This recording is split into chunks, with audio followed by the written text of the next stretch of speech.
U.S. Navy chief refuses to rule out sending carrier through Taiwan Strait. The U.S. Navy has not ruled out sending an aircraft carrier through the Taiwan Strait, despite military technology advances by China that pose a greater threat to its warships than ever before. The chief of America's naval operations said Washington sent ships through the strategic waterway that separates Taiwan from the Chinese mainland 3 times last year as it makes more frequent transits of the strait, but it has not dispatched a carrier in more than 10 years. During that time, China has modernized its forces with missiles designed to strike enemy ships. We see the Taiwan Strait as another stretch of international waters, so that while we do the transits, we don't really see any kind of limitation on whatever type of ship could pass through those waters, Admiral John Richardson told reporters in Tokyo.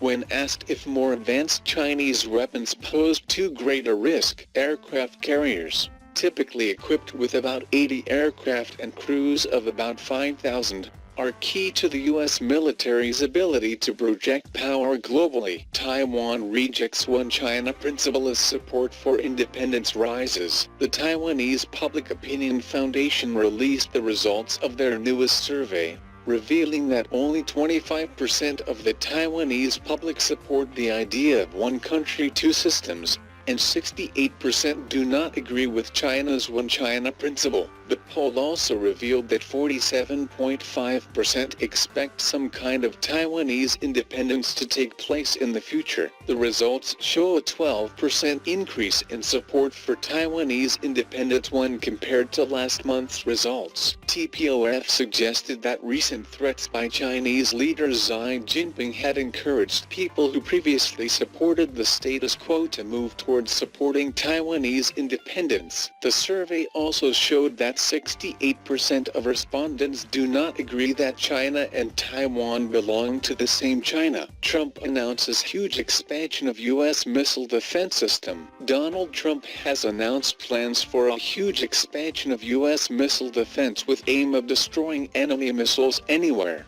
anytime, anyplace. The Missile Defense Review, which Trump unveiled in a speech at the Pentagon, calls for a major upgrade in land and sea-based missile interceptor systems, as well as the development of a layer of satellite sensors in low orbit that would help track new types of cruise missiles and hypersonic glide vehicles or HGVs that countries like Russia and China are developing. The review argues that nuclear deterrence is the main defense against major nuclear powers like Russia and China, which both own large and sophisticated arsenals, and it restates U.S. policy that the primary aim of such defenses is to counter well-armed rogue states, North Korea and Iran. The Pentagon review suggests that the system of sensors, radars and interceptors could eventually be used against a much broader range of adversaries, including defending U.S. forces and allies in the Pacific and Europe against Russian and Chinese HGVs and cruise missiles.